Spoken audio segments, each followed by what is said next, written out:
10,000-এর অধিক ইবতেদায়ী মাদ্রাসা আজকে অবহেলিত অবস্থায় রয়ে গেছে। আমরা অনেক মানববন্ধন কর্মসূচি দিয়েছি, বিক্ষোভ মিছিল সহ, অনশন ধর্মঘট সহ।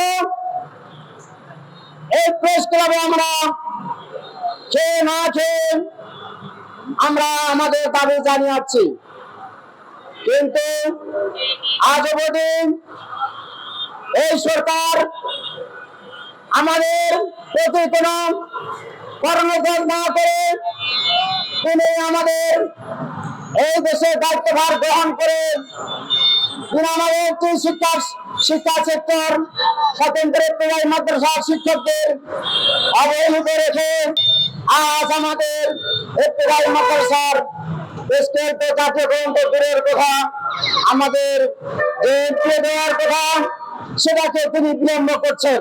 শিক্ষা সেক্টরের যে সমস্ত দায়িত্বপ্রাপ্ত উপদেষ্টা সচিব মহোদয় যারা আছেন, অনতিবিলম্বে আমাদের এই স্বতন্ত্র ইবতেদায়ী মাদ্রাসা এমপিওকরণ সহ দ্রুত জাতীয়করণের দাবি জানাচ্ছি। যদি দ্রুত এমপিওকরণ না করা হয় তাহলে আজকে স্পষ্ট করে আমি বলতে চাই,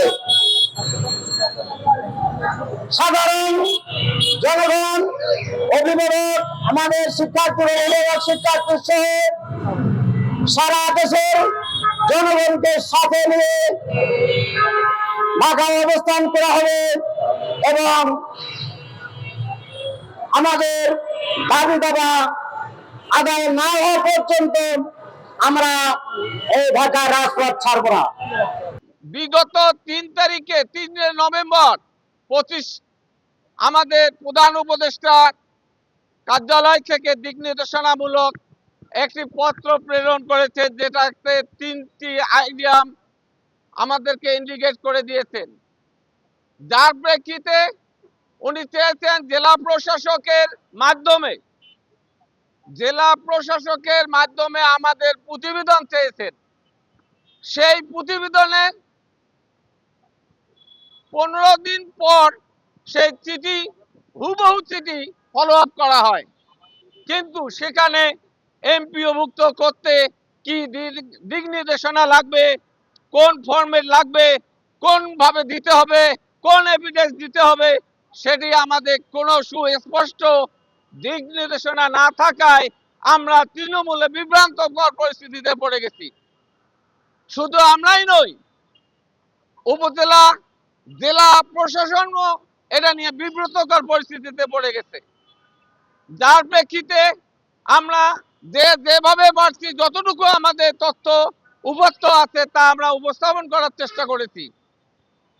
যার প্রেক্ষিতে সর্বশেষ আমি নিজে সচিব মহোদয়ের সঙ্গে 5 মিনিট কথা বলেছি এবং দাবি করেছি, স্যার আপনার এমপিও ভুক্তির করতে যে তথ্য লাগবে আমরা যা দিয়েছি, এর মধ্যে যদি আপনি একটা প্রতিষ্ঠান সারা বাংলাদেশে পেয়ে থাকেন, একটাই পান, 500 পান, 300 পান, সেটা আপনারা জিও জারি করে দেন, আমরা যেন আর রাস্তায় না যাই, আপনাদেরকে হেয় প্রতিপন্ন করতে না হয়, আমাদের যেন হয়রানি না হয়, দেশের মানুষ যেন আমাদের প্রতি এই ঘৃণা জন্ম না হয়।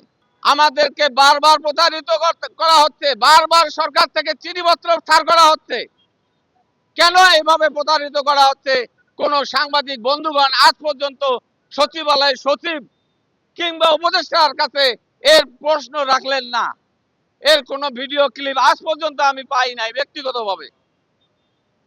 প্রিয় সাংবাদিক বন্ধুগণ, প্রিয় মিডিয়ার সকল সরকারি এনএসআই ডিবি সহ সকল সংস্থার প্রতি আমার অনুরোধ থাকলো, আমরা যেন আর রাস্তায় না আসি, আজকেই বিকাল 5টার মধ্যে আমাদের জিও জারি চাই।